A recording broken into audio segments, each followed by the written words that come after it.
Akhirnya, aku benar-benar bisa menguasai Bang Erwin.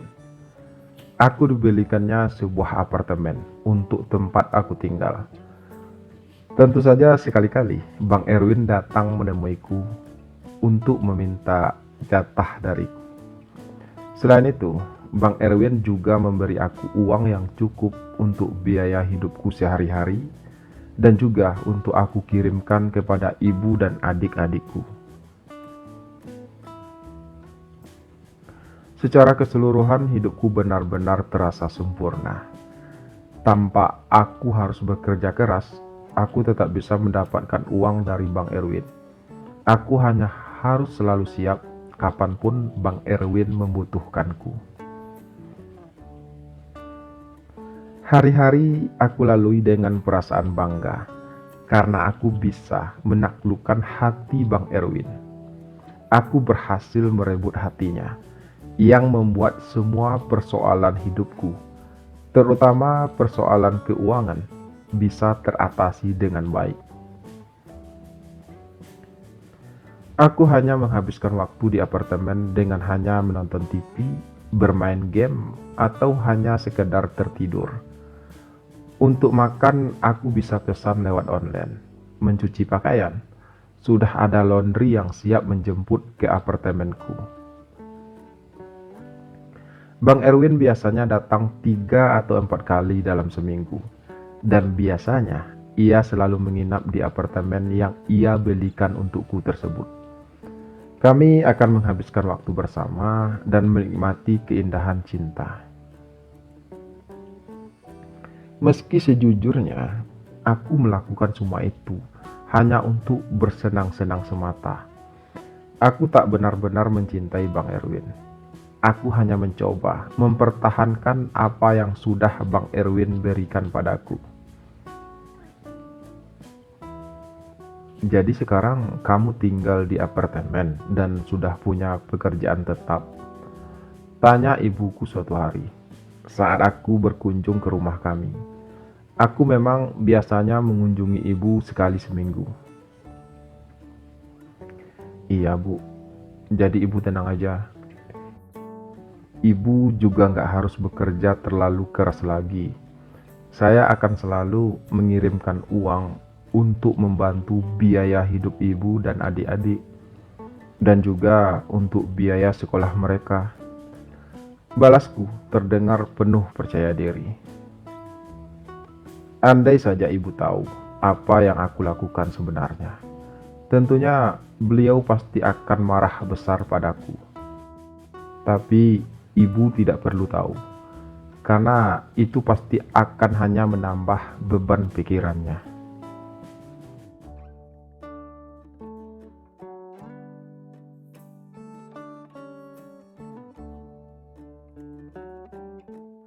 Hari-hari berlalu dengan sempurna. Berminggu-minggu, berbulan-bulan, bahkan hingga hampir 1 tahun, aku tinggal bersama Bang Erwin di apartemen tersebut. Aku mulai merasa jenuh dengan semua rutinitas yang aku lakukan setiap harinya. Aku butuh sesuatu yang beda, sesuatu yang benar-benar ingin aku lakukan, bukan sesuatu yang biasa yang aku lakukan hanya karena terpaksa, seperti melayani Bang Erwin misalnya. Aku juga butuh dunia luar. Aku ingin menikmati hidupku sebagai seorang laki-laki normal. Karena itu, aku mencoba berselancar di dunia maya, mencari kenalan cewek-cewek cantik yang bisa aku jadikan pacar. Melalui dunia maya lah akhirnya aku mengenal Dinda, seorang gadis cantik yang masih kuliah. Kami saling berkenalan, kemudian sepakat untuk saling bertemu. Setelah beberapa kali pertemuan, kami pun resmi berpacaran. Kepada Dinda tentu saja aku mengaku kalau aku adalah seorang pengusaha muda yang tinggal di sebuah apartemen. Dinda tentu saja percaya melihat kemewahan yang aku persembahkan padanya. Bang Erwin memang memberi aku sebuah mobil mewah, tentu saja atas permintaanku. Bersama Dinda, aku menghabiskan hari-hariku ketika Bang Erwin tidak sedang bersamaku. Aku hanya harus pintar-pintar mengatur waktu antara pertemuanku dengan Dinda dan kunjungan Bang Erwin ke apartemen. Seperti halnya Bang Erwin yang bisa mengatur waktu antara aku dan keluarganya. Hidupku sekarang jadi bak pelangi yang penuh warna dan terlihat indah. Aku jadi bisa merasakan dua keindahan sekaligus. Punya pacar seorang cewek cantik dan juga menjadi simpanan seorang laki-laki homo yang kaya raya. Kedua orang tersebut punya peran tersendiri dalam hidupku. Mereka berdua mampu menghiasi hidupku dengan keindahan yang berbeda. Keindahan yang membuat aku merasa menjadi orang yang beruntung. Hingga beberapa bulan kemudian, beberapa bulan sejak aku resmi menjalin cinta dengan Dinda, aku dengan sedikit nekat mengajak Dinda untuk berkunjung ke apartemenku. Kebetulan hari itu memang bukan jadwal biasa Bang Erwin datang ke apartemen. Aku dan Dinda memang sudah sangat dekat. Hubungan kami juga sudah sering melampaui batas. Tapi Dinda tidak pernah mempermasalahkan hal tersebut. Sepertinya hal itu bukanlah hal yang tabu bagi seorang Dinda, mengingat ia adalah seorang gadis kota yang modern. Apalagi yang ia tahu, aku adalah seorang laki-laki kaya. Aku memang sering mentraktir Dinda makan di restoran mewah, membelikannya pakaian mewah, bahkan juga beberapa perhiasan mewah lainnya. Hal itulah yang membuat Dinda jadi semakin percaya kalau aku benar-benar orang kaya. Padahal semua uang itu aku dapat tentunya dari Bang Erwin. Bang Erwin memang selalu menuruti semua keinginanku. Apapun yang aku minta padanya, pasti akan ia kabulkan. Dan aku tidak ingin menyia-nyiakan hal tersebut. Namun, malang tak dapat ditolak, untung tak dapat diraih. Saat aku sedang berduaan dengan Dinda di dalam kamar, tiba-tiba Bang Erwin muncul dan memergoki kami berdua. Bang Erwin memang punya kunci sendiri untuk masuk ke apartemen. Itu sengaja ia lakukan agar sewaktu-waktu ia datang ke apartemen bisa langsung masuk tanpa harus menunggu aku membuka pintu. Melihat aku yang sedang bersama Dinda di dalam kamar, tentu saja Bang Erwin terlihat kaget. Mukanya memerah menahan amarah.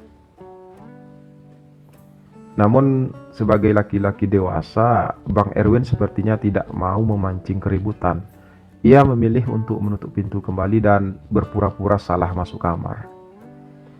Justru aku yang merasa kelabakan. Aku merasa malu, takut, dan tentu saja sangat merasa bersalah. Siapa orang itu? Tanya Dinda yang ikut terlihat gelisah. Dia itu pamanku. Kami memang ada janji mau ngomongin soal bisnis, tapi aku nggak nyangka ia akan datang secepat ini. Balasku terbata. Dinda terlihat sedikit tenang. Jadi lebih baik kamu pulang aja ya, ucapku lagi. Dinda menatapku sesaat. Oke, aku pulang. Aku juga nggak mau mengganggu urusan bisnismu, Gam. Balas Dinda sambil mulai melangkah keluar dari kamar. Aku masih terdiam di dalam kamar, berusaha mengatur napasku yang tiba-tiba saja terasa sesak. Aku benar-benar tidak menyangka kalau Bang Erwin akan datang berkunjung hari ini. Karena hari ini memang bukan jadwal ia berkunjung seperti biasanya.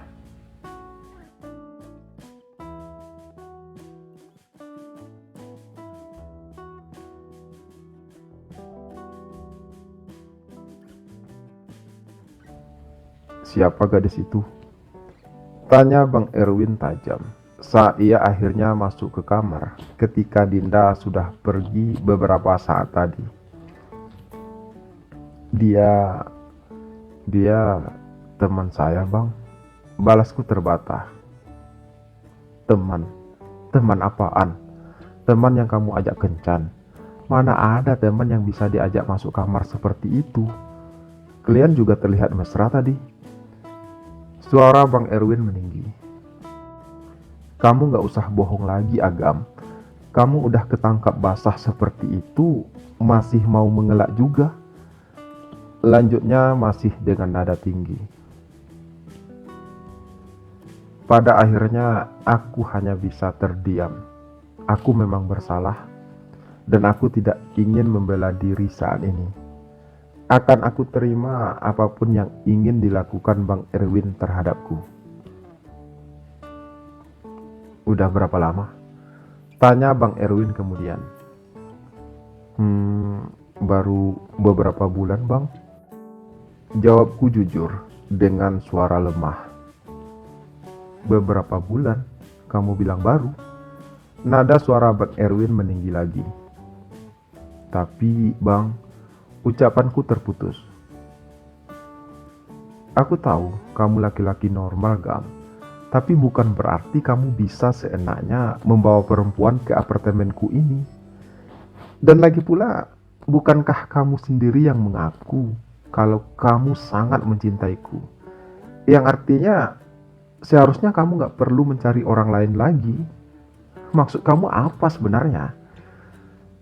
Bang Erwin bukan saja terdengar marah, tapi juga terdengar sangat kecewa. Atau jangan-jangan sebenarnya kamu selama ini hanya pura-pura mencintaiku agar kamu terbebas dari hutang kamu dan juga agar kamu bisa hidup mewah dan mencari perempuan yang bisa kamu pacari. Benar kan, Gam? Suara Bang Erwin lantang. Aku kembali terdiam. Aku tidak bisa membela diriku lagi. Dan percuma saja aku membalas ucapan Bang Erwin, karena dia dalam keadaan sangat marah. Aku tak mau melihat kamu lagi, Gam. Sekarang kamu pergi dari apartemenku ini. Tegas suara Bang Erwin berucap. Tapi, Bang, ucapku serak. Udah, Gam. Kamu tak perlu mengatakan apa-apa lagi. Bagiku, semuanya sudah sangat jelas. Aku paling tidak suka dicurangi. Aku paling tidak suka dikhianati. Bang Erwin berucap tegas lagi. Bang Erwin egois. Ucapku sedikit berani. Apa? Aku egois? Bang Erwin mengerutkan kening. Iya, abang egois, balasku. Abang hidup bersama istri dan anak-anak abang. Aku nggak pernah mempermasalahkannya. Abang hanya datang sekali-kali ke sini. Aku juga tidak mempermasalahkannya. Jadi apa salah kalau aku juga pengen mengisi kekosongan hari-hariku saat tidak sedang bersama abang? Lanjutku sedikit meninggi. Aku dan kamu itu beda, Gam. Aku sudah menikah jauh sebelum kita saling kenal. Dan lagi pula, aku pacaran sama kamu itu karena kamu punya hutang padaku. Jadi sudah sewajarnya kalau aku punya hak untuk memiliki kamu seutuhnya. Aku berhak mengatur kehidupan kamu, karena selama ini aku yang menanggung semua biaya hidupmu. Aku yang memberikan kamu semua kemewahan itu. Dan kamu dengan begitu mudahnya berbagi kemewahan tersebut dengan orang lain. Apa menurut kamu itu setimpal? Ucap Bang Erwin terdengar kasar. Sekarang aku gak mau tahu lagi.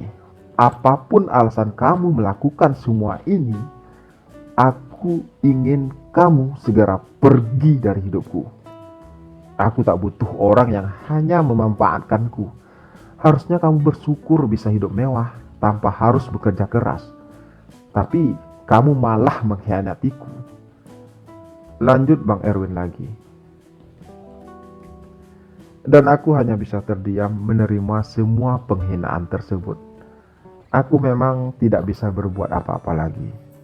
Aku memang bersalah. Bahkan dari awal, aku memang sudah bersalah.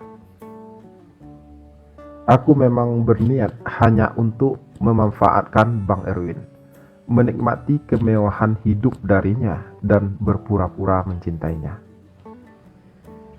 Tapi sekarang, Bang Erwin sudah tidak akan percaya lagi padaku. Dan aku juga tidak akan mengemis padanya. Tidak akan lagi. Karena saat ini, semuanya hanya percuma. Bang Erwin sudah terlanjur sakit hati padaku.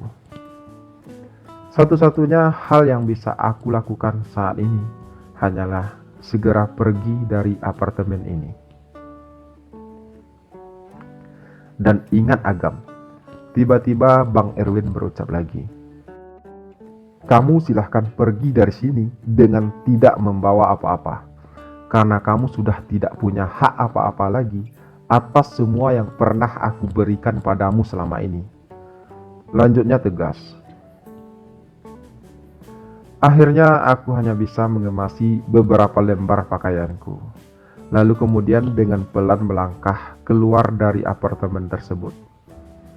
Bang Erwin sepertinya tak menghiraukan kepergianku. Dia sepertinya benar-benar marah dan sangat kecewa padaku. Sejujurnya memang ada rasa penyesalan di hatiku. Aku menyesal bukan hanya karena aku harus kehilangan Bang Erwin, tapi juga karena aku harus kehilangan kehidupan mewah yang aku jalani selama ini. Lalu seperti apakah kisah hidupku selanjutnya? Mungkinkah aku akan bisa kembali lagi kepada Bang Erwin? Ataukah aku akan menemukan sesuatu yang baru dalam hidupku? Simak kelanjutan kisah ini di channel ini ya, atau bisa langsung klik linknya di deskripsi video ini. Terima kasih sudah menyimak video ini sampai selesai. Semoga terhibur. Sampai jumpa lagi pada part berikutnya. Salam sayang untuk kalian semua. Muah.